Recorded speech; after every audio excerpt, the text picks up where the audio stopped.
क्रियाओं में गुरु महाराज के ध्यान में आने की धारणा भ्रांत होती है।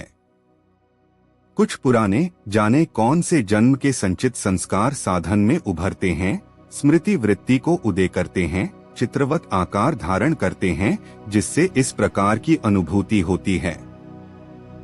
कई प्रकार के संस्कार मिलकर एक साथ भी उदय हो जाते हैं, जिससे कई बार अंतर्दृश्य उलझन भरा बन जाता है।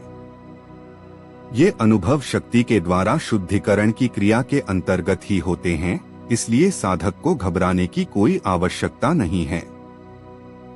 यदि इस अनुभव से भयभीत हुआ जाएगा तो उतना ही संस्कारों के क्षय में विलंब होगा तथा उतने ही अधिक समय तक यह अनुभव घटित होता रहेगा।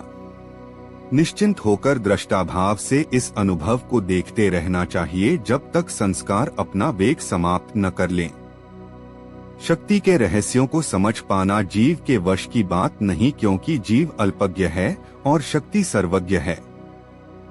कौन कौन से संस्कार कैसे मिलकर किस रूप में कैसी क्रिया प्रकट करते हैं, उस क्रिया का क्या उद्देश्य है, कब तथा क्यों क्रिया को परिवर्तित कर देती है, यह वही शक्ति जाने।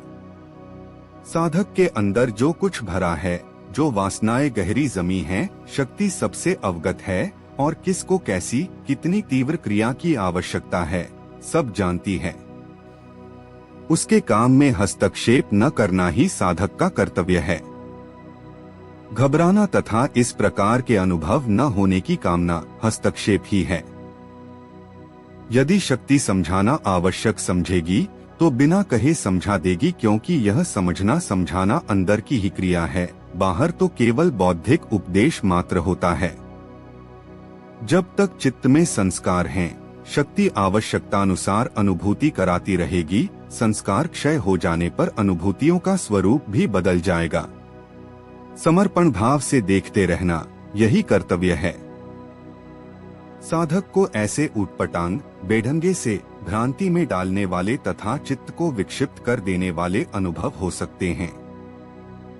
गुरु कृपा से साधक शीघ्र ही संभल सकता है, अतः साधक को बड़ी सावधानी की आवश्यकता है। मन सबसे बड़ा भूत है। मन तरह तरह के स्वांग रचने, डराने धमकाने तथा कभी हितैषी बन जाने में निपुण है। बिगड़ा हुआ मन जीव का सबसे बड़ा शत्रु है। सब दावपेंच इसे वासनाएं सिखाती हैं और भोला भाला जीव भ्रमित हो जाता है। जब मन अपनी स्वाभाविक अवस्था में आ जाता है तो उसके समान कोई मित्र नहीं। संस्कार हमारे जीवन में घटित होने वाली घटनाओं में मुख्य भूमिका लिए होते हैं।